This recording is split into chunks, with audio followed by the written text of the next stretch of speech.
Look like someone's hiding down in there. This was cracked. Not only that, now there's a bolt broke off on it. The head's broke.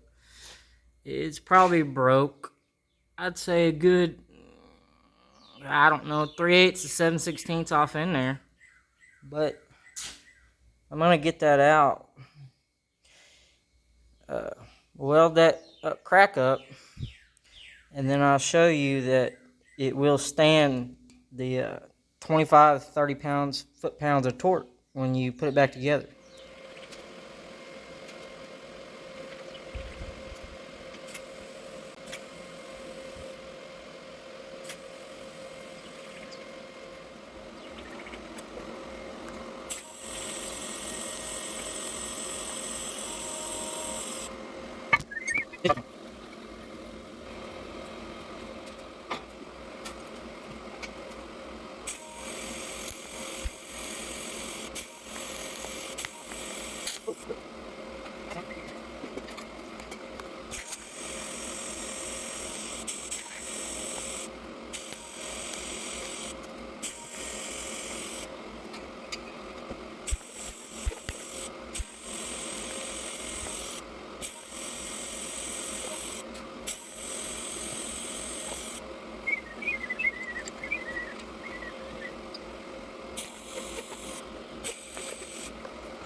You think it's gonna come out? That sucker was, you could see the weld. Whoop. You might be able to see the weld. The weld's almost a 1/2 inch I had to build up in there. But I bet you'll bring it back a little bit. Actually, let me put you up here. That'd be better.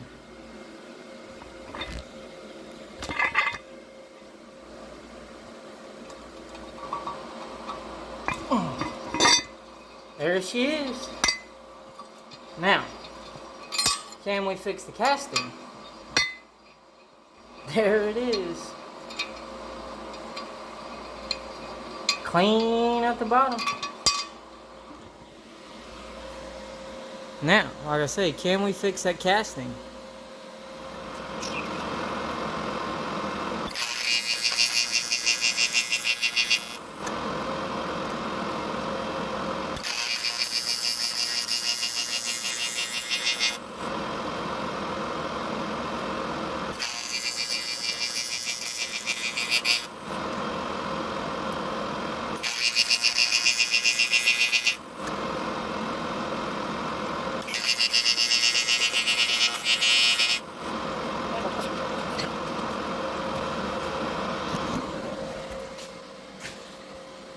Now, it's not the greatest looking weld, but cast iron, everybody knows how that crap is.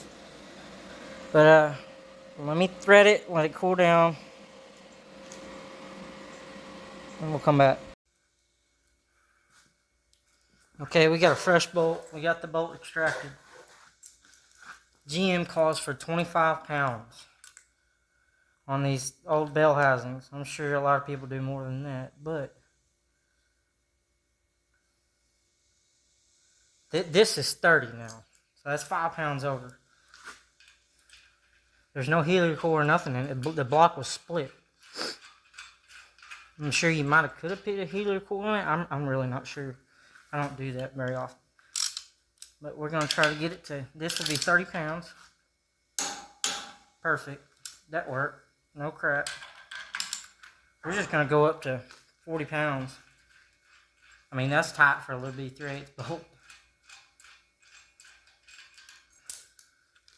Here we go up to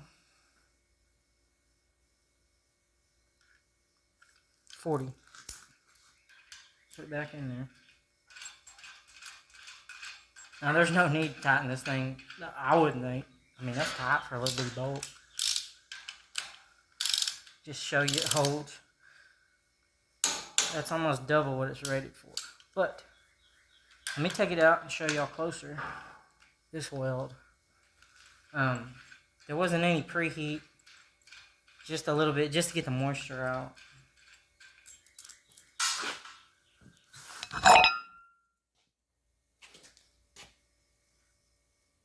That's it.